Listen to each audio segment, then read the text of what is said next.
All right, here she is, everybody. I already said our pro football season is blessed, and now doubly so because you're about to get all the answers for the quiz before anything even begins.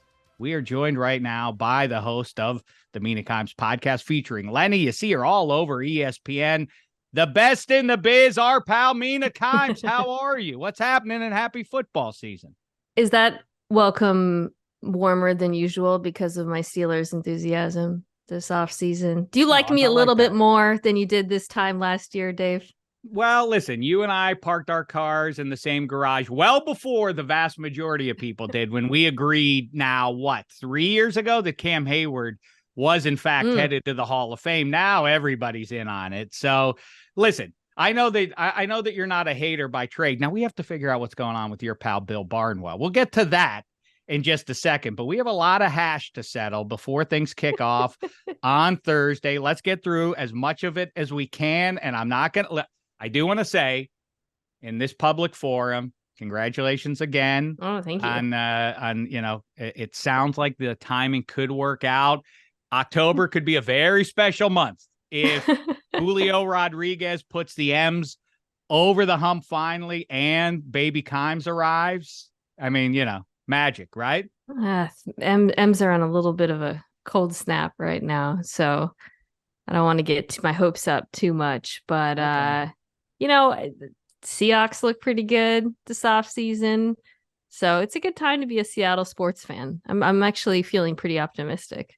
I guess, yeah, it is. And then eventually I think they'll get an NBA team. And I don't know if you asked me 2 years ago, you said, I have to kind of sort of try to get in on the Kraken here. Any tips? I was like, I don't know.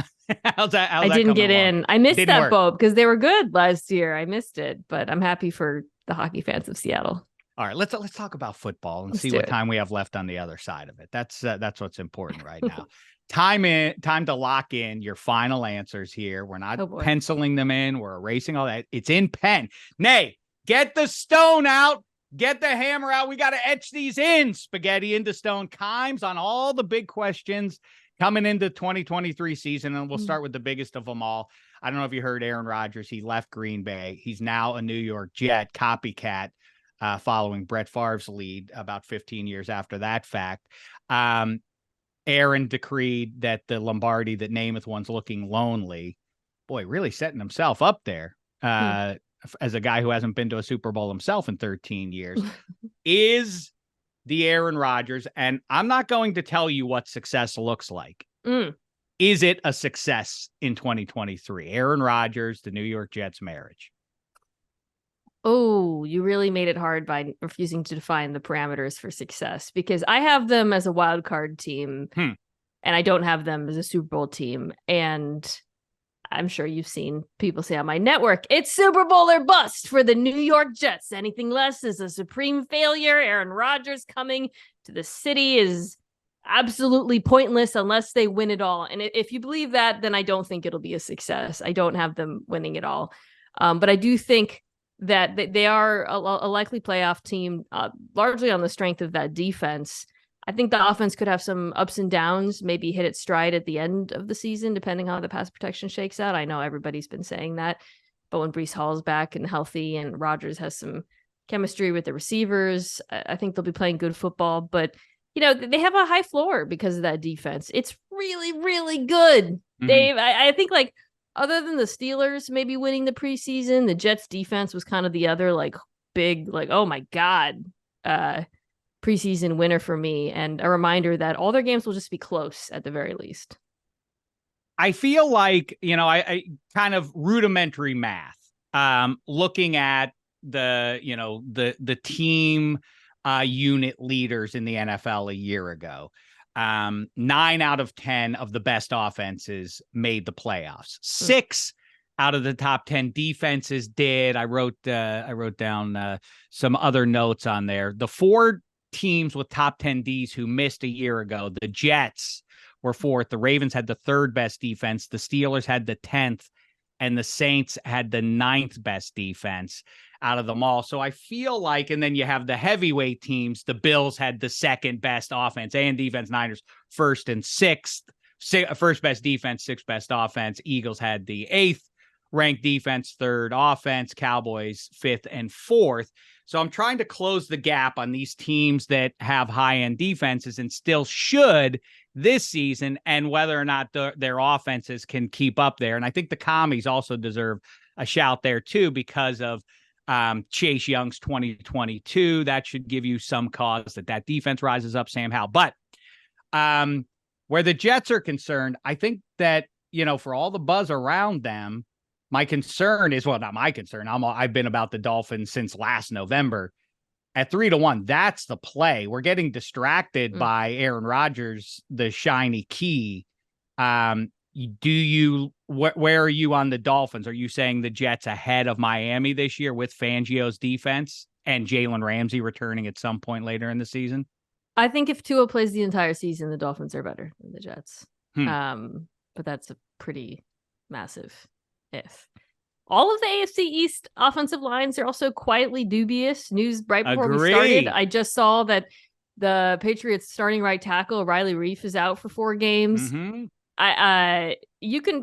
All of the defenses are really good. I think all of them could probably finish in the top 10 this year. The Patriots defense is, amazing. Jets just talked about. Dolphins, I think, will take a pretty significant leap. The Bills, a little bit older, but certainly should be healthier than last year. But they all get to play against offensive lines that I think they're going to feast on. And perhaps if that happens, all of these quarterbacks, all of these offenses might not be. I would take Josh Allen out of this category because that man thrives in chaos. But the rest of them could be in a little bit of trouble because of the disadvantageous nature of that matchup. I agree. And, it feels to me like, you could get away with it. It's not Aaron Rodgers' age necessarily. I feel like the league has changed just a little bit. It's gotten more severe that whereas 6 years, 10 years ago, there was a small handful of QBs that could thrive with a bum O-line in front of them. I think the answer is now literally 0, with the possible exception of Joe Burrow. We've seen his deeds in the last couple of Januaries, but there's not a ton of evidence that if your offensive line isn't just mediocre, but it's a deficit, that it's going to scuttle your season for you. So I do wonder if, that really, plus what the Jets face in their first 6 weeks, this whole storyline could be underwhelming by mid-October-ish, by Halloween at latest. Yeah, the Jets schedule is insane to start the season. I don't think it's out of the realm of possibility that they start 1-4, 2. More likely than not, they're probably not going to start with their winning record. And I think that would be my other concern about this. Like, the team it's been so sunshine and daisies all summer, and Aaron Rodgers is the ultimate teammate, and everybody's happy, and the coaches and the players all idolize him. If they start 1-4. It feels like it could go off the rails. So I am hesitant to put them above Miami for that reason. I think those are the kind of competing unknowns, which make this division really hard to pick. With Miami, it's the health factor, the Tua factor, and then with the Jets, that's one of the things. I don't know. I also don't feel like we have a good sense of what this offense is going to look like. There's this assumption that it'll be really similar to Green Bay, but we know that Aaron Rodgers didn't love a lot of the things that Matt Libby came out and said it. He complained at times about the offense with Matt LaFleur, who called plays. Nate Hackett did not call plays in Green Bay. He has not had a lot of success as a play caller. So I guess I'm talking myself out of my earlier Jets enthusiasm right now when you listen to this. But the defense is so good, Dave. They're so good. They're so deep. Agree. You know what else they have? This is one of the funny, I don't mean like funny names to just hear, like DeBrickashaw is maybe the greatest football name of all time, DeBrickashaw Ferguson. But some nomenclature. They have Brees Hall and Bryce Hall, Quinnen Williams and Quincy Williams, plus a Quentin Jefferson who will line up next to Solomon Thomas, ergo Thomas and Jefferson. You have 2 Michael Carters, a Mekhi Becton and a Mecole Hardman. There's a Hardy and a McDonald, and sauce for both of them, 2 CJs, a DJ, and a Chaz. And yet the only thing that really seems to matter is Aaron Rodgers right now. I also have my questions about whether or not Bob Saleh is the real deal. That happens in coaching as well, that you realize sort of like, oh, Yeah, he was a nice figurehead, but you know what? D'Amico Ryans was doing a nice job, as it turns out, and that's why the Texans are booming. So that is my little cynicism there for the I team hear in you. green from New York City. I want to hear now your thoughts on the Philadelphia Eagles. Now, they have the curse of the 21st century, which is much larger than being on the Madden cover. It's going to the Super Bowl, but not winning it. Shame the devil that you do that. They lose both coordinators. That seems like more of a practical issue. Sean Desai and Brian Johnson, the defensive interior replenished. I think Nolan Smith's going to be a stud for them in that front seven. But here's a little more cynicism to throw at you to respond to. For what it's worth, Fletcher Cox and Brandon Graham and Darius Slay are all getting up there a little bit. Yes, yeah. there are some, as you say, unknowns. There are some high pedigree guys ready to roll, but Lane Johnson's a little bit up there himself. How say you about the Philadelphia Eagles as the team to beat in the NFC this year? I think the offense will be fine. Losing Steichen concerns me a little bit. I really loved his game planning last year. But I think there's just so much talent on that side of the ball. They're just so stacked at every position. They put defenses in such a compromised numeric from a spatial and numerical standpoint. You're kind of damned if you do, damned if you don't against this team. I was thinking about that because I was getting ready for week one. They're playing New England, obviously. It's very good defense. And I was like, okay, well, New England plays a lot of man coverage. And if you play man, it's better against RPOs. But then you're playing man coverage against A.J. Brown and Devontae Smith. Like everything you do, or you turn your back and suddenly Jalen Hurts is running. They're just so every answer is kind of wrong. It's like a choose your own adventure where you just die over and over against this team. Defensively is where I get a little bit concerned because I do think that the age thing is real. Fletcher Cox, I think his performance, his age is showing a little bit. A third of the defense is new. The starters, at least, are new. Yeah, and like look, we like these players not just because we've heard of them, although that tends to factor in with Eagles personnel stuff, right? It's like, oh, I watched the national championship. I know half of this defense. However, I do think there are a lot of really good players. I thought Jalen Carter was the best player in the draft. But to count on them getting commensurate production, not just from one young player, but from multiples at all three levels, it's a pretty tall ask. They led the league in sacks by a massive margin last year with their 4-man rush, but a lot of the underlying numbers don't look terribly sustainable relative to pressures.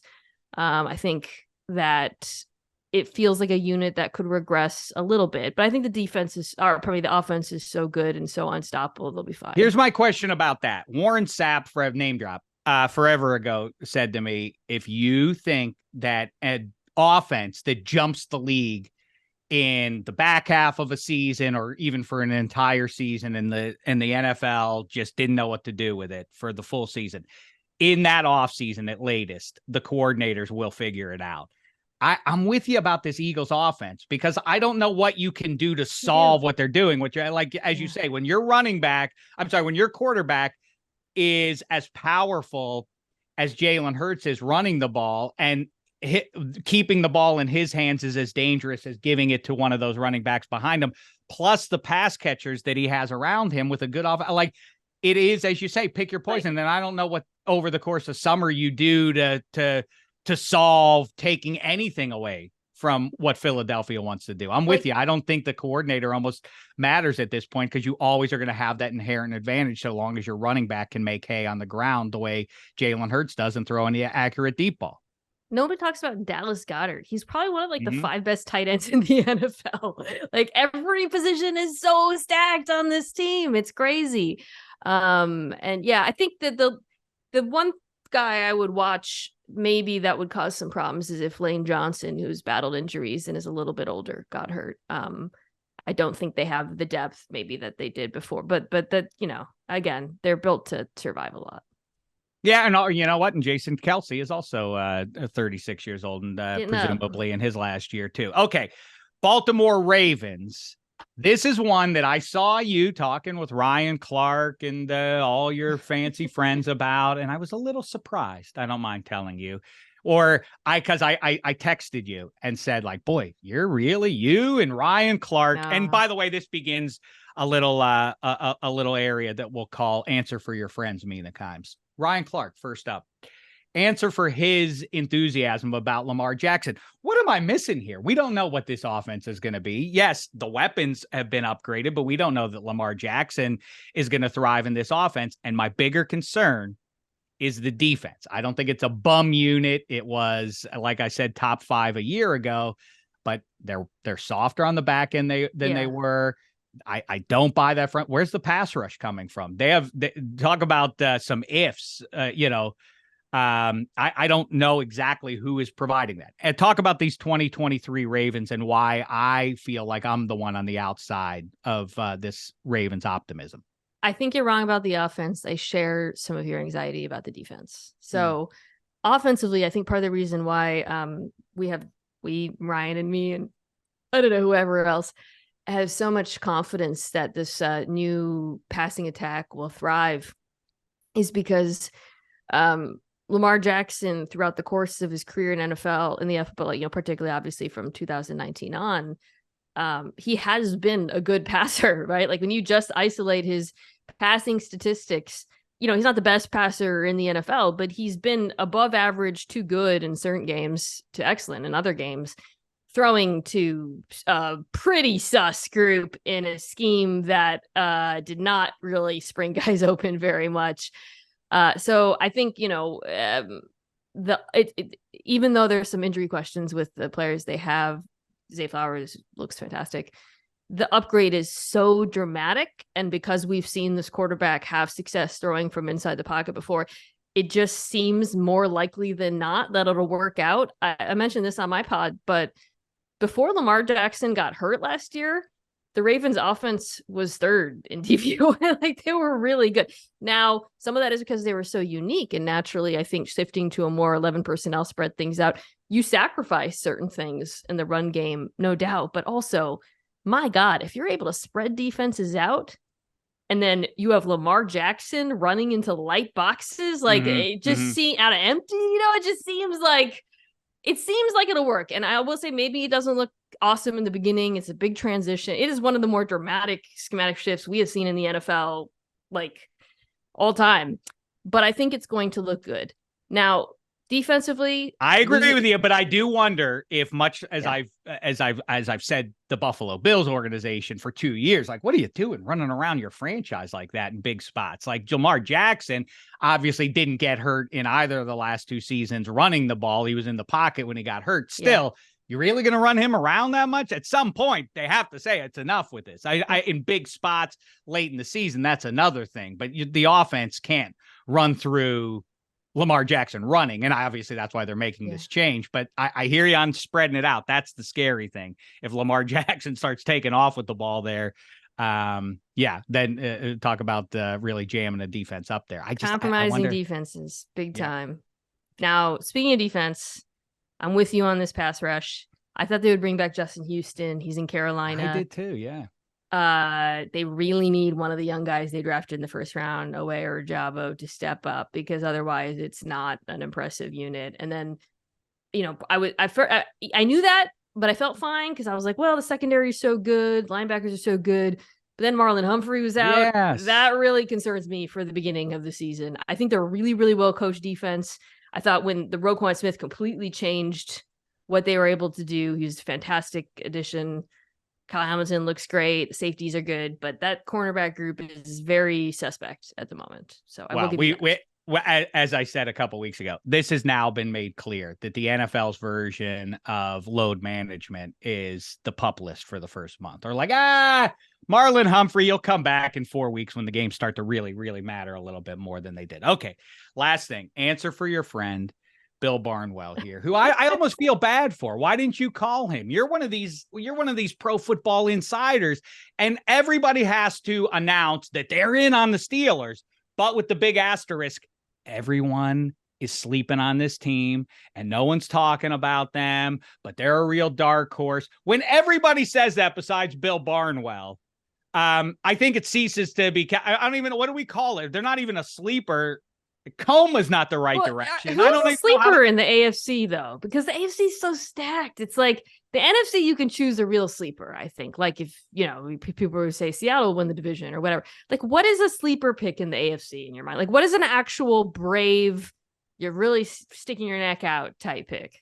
Well, the Dolphins to do some damage in January and to win that division. I think that counts as a win the bold one. I'll say. I think the division, I think the division is that we love to talk about you and I for at least 6 or 7 years directly have gone back and QB wins and all that. If you have one of these superhero QBs, you get to play differently. I listed off the so-called complementary offenses and defenses and all that. It really doesn't make a difference. The Chiefs defense did, for what it matters, turn it on down the stretch. And if Chris Jones actually were to miss the season, that would really be terrible for them. I think, like I say, he'll be back when the games start to count a little bit more, if not by week 5 or maybe even by week 2.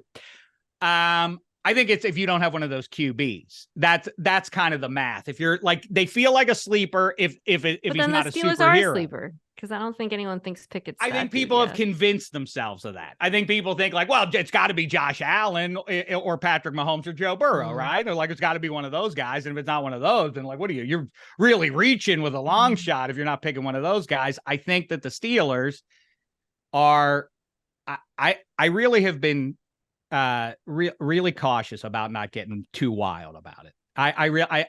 They are loaded up now at every position, and it really boils down, as far as I'm concerned, not every position, to Kenny Pickett. I don't really see corners rough. I think they're fixed up with Des King a little bit now. Oh my God, who was cut from the I know. Well, I'm just saying now you have at least options in the slot, and now you can put Patrick Peterson on the outside, be wrong about that. plus Joey Porter Jr. So I think now they're at least 3 deep with viable options on the outside. Plus Patrick Peterson, who I believe is my age, and Joey Porter Jr., who's a rookie. Now, look, Dave, this might not matter because the Steelers pass rush slaps. That's the point, right? That's the point, right? You can get away.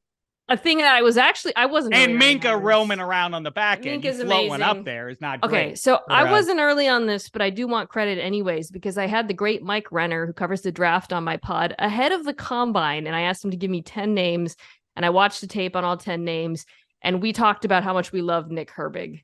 It was his recommendation, so he really gets all the credit for it. But after watching him, I was like, damn, this guy can get after it. But he was such a tweener, I was like, I don't know what's going to happen in the draft.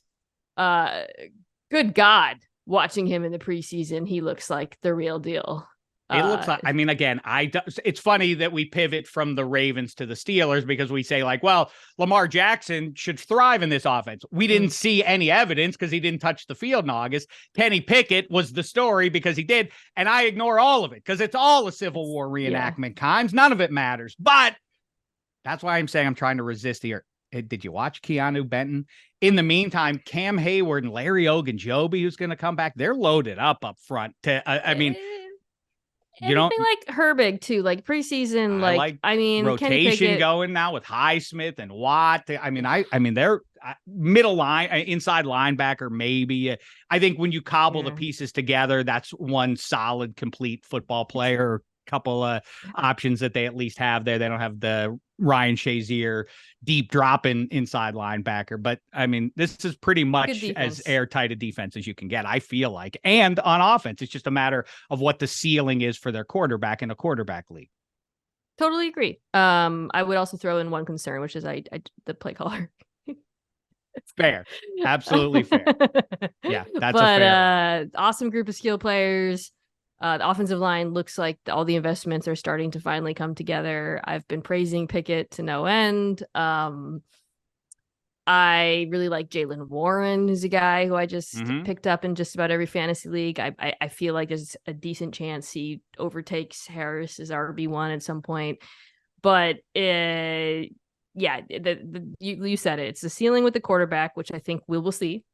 And then whether or not you have the right offensive coordinator to take advantage of everything we just described, which also TBD. And as you try to balance it out, you don't need balance when you have Mahomes. When you're approaching it the way the Steelers and most of pro football is approaching things there, you do need that. And so it does take me back to, the Steelers offense doesn't ultimately have to join that top 10 group, or it would be preferable that they get near it or at the very back end of it. But if you can close the gap, or if you're like a high teens defense, if you're, in terms of points per game against, now you're just talking about if you can make one or two splash plays that were non-existent last year, that can swing an entire season for a team that won 9 a year ago. I can really talk myself into it, and in fact, already have. I'm declaring it now.